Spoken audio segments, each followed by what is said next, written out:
Beijing Airport, December the 4th, 2004. A 43-year-old executive takes out a pen and writes 4 lines of classical Chinese.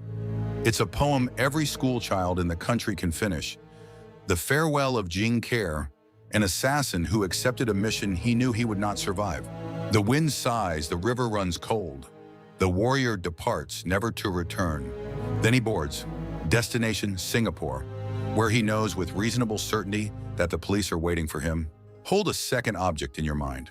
A corporate award sitting on this man's shelf. His company had just been named one of the most transparent on the Singapore exchange, weeks before it admitted hiding hundreds of millions of dollars in losses. Somewhere near your savings, there's a company whose biggest shareholder is a government.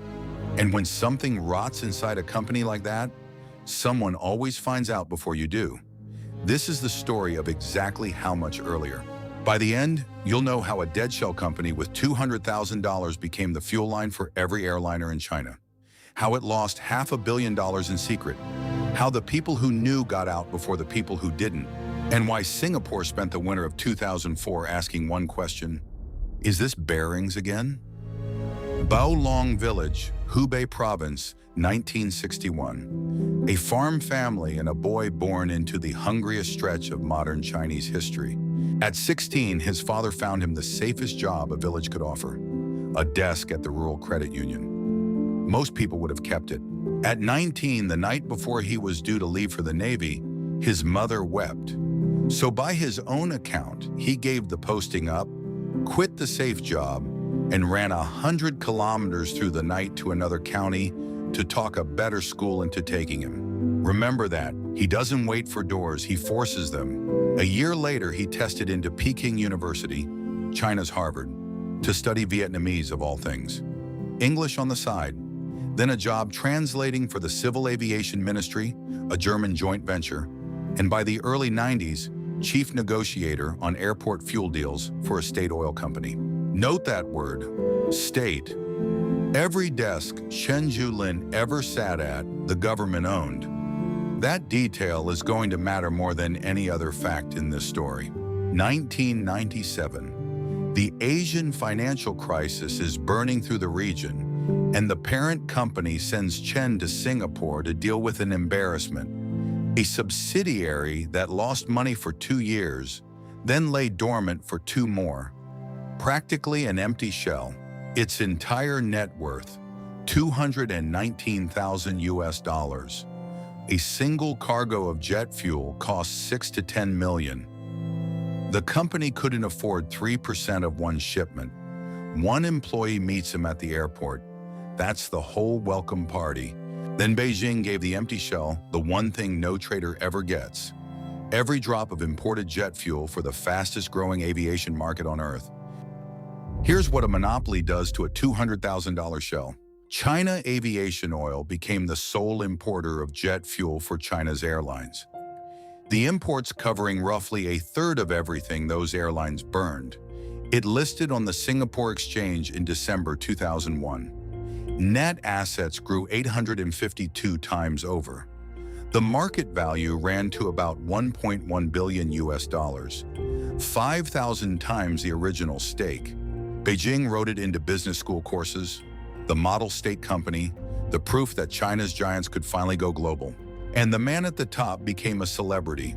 Chen's salary, in his own words to a reporter: "Under my contract, my after-tax salary last year was 4.9 million Singapore dollars.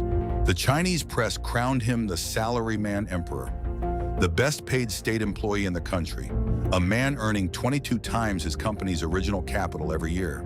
The awards shelf filled up, a claimed honor from the World Economic Forum. And that September, hold this one, Singapore's Retail Investors Association named China Aviation Oil among the most transparent companies on the exchange. Now, to be fair, the core business was real. The procurement franchise worked. The growth was genuine, and hedging fuel prices was a legitimate part of the job. This was not a paper company. But in 2002, a different desk opened inside it: speculative options trading. 2 hired professionals ran the book, An Australian deputy head of trading and a colleague whose side of this story has never been told publicly. $2 million of profit in the first year, $5 million in the second. One technical sentence now, and it's a landmine. The company valued its options at intrinsic value only, ignoring what traders call time value. In plain words, China Aviation Oil never actually knew what its own positions were worth. In the last quarter of 2003, the desk made a new bet that oil at $32 a barrel had nowhere left to go but down. 2004 is the year oil refuses to fall. First quarter, the short bets are $5.8 million underwater, small enough to fix. Instead of closing, the desk restructures through an agreement with Aviation, a subsidiary of Goldman Sachs. Look at that arrangement twice. Aviation sits on the other side of the trades, and it's helping design the rescue of them. The casino helping you double your marker. Second quarter, $35.8 million underwater, 6 times worse in 3 months. June brings a second Aviation restructuring. Bigger short positions, longer horizons. Chen's own sworn words later for what they were doing. Move back positions on the trades in an effort to ride through the upward trending oil market. Ride through, oil climbed all summer. The margin calls started. And on October the 10th, Chen finally told Beijing everything. The deficit stood near $180 million, more than half the company's entire net worth. Not one line of it disclosed to the exchange. Count the ladder with me, 5.8, 35.8, 180. What the parent company did with that information is the reason this episode exists. Because 10 days later, the phone rang at Deutsche Bank. October the 20th, 2004, evening. Deutsche Bank's Singapore desk starts placing shares of China Aviation Oil. 145 million of them, 15% of the company, at $1.35, a 14% discount. The whole sale takes 4 hours. The buyers, institutions across Asia and Europe. The seller, the state parent company, quietly cashing out 15% of its own champion. The reason, as the company's own spokesman put it on the record, the parent had an investment they are making and they need to raise the cash. They wanted to get the deal completed as soon as possible. Here is what the buyers were not told. The seller had known for 10 days that the company was sitting on undisclosed losses of $180 million.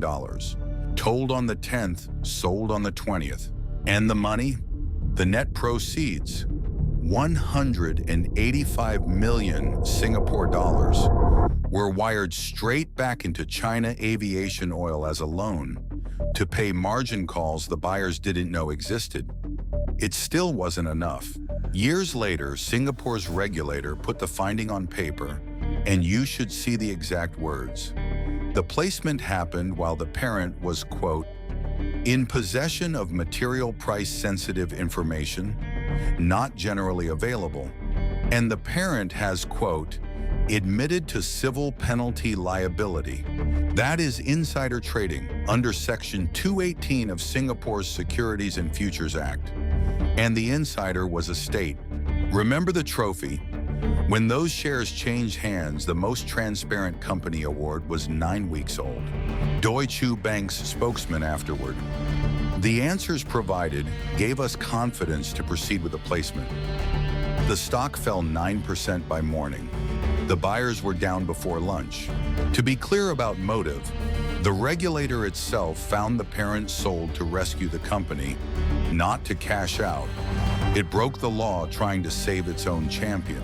The sale bought exactly 3 weeks because the oil market had one more record to set and the counterparties had started counting. November as a countdown. October the 26th. Oil prints a record $55.67, up 71% on the year. The bet is pure arithmetic now. Early November, the counterparties, Aviation, Mitsui, Barclays, Standard Bank, and 3 more, begin forcing positions closed. Their demands total $247 million against a company worth $225. November the 24th. In Beijing, about 20 officials hear Chen beg, his own recollection of his words, "Just give me the funds again. I guarantee absolutely we will not lose." The shareholders decline. November the 25th. The company's spokesman admits to Bloomberg, speculative trading comprises the majority of the trading of the group. November the 26th. Société Générale scraps a 300 million Singapore dollar loan. Why? The parent had blocked the very acquisition the share sale was supposedly funding. The cover story ate itself. November the 29th. Trading suspended at 96.5 cents, 29% below what the placement buyers paid 5 weeks earlier. November the 30th. The announcement, $550 million gone, 2.5 times the company's entire net worth. That same day, the head of the Investors Association, the same body behind the Transparency Award, said the quiet part into a microphone. To the shareholders, it's a corporate earthquake. Is this another Barings? They're asking. Chen's answer to a Chinese magazine was already waiting. My situation is different from Leeson's. I am not Leeson. In Beijing, his colleagues told him to stay where Singapore could never touch him. He bought a ticket anyway.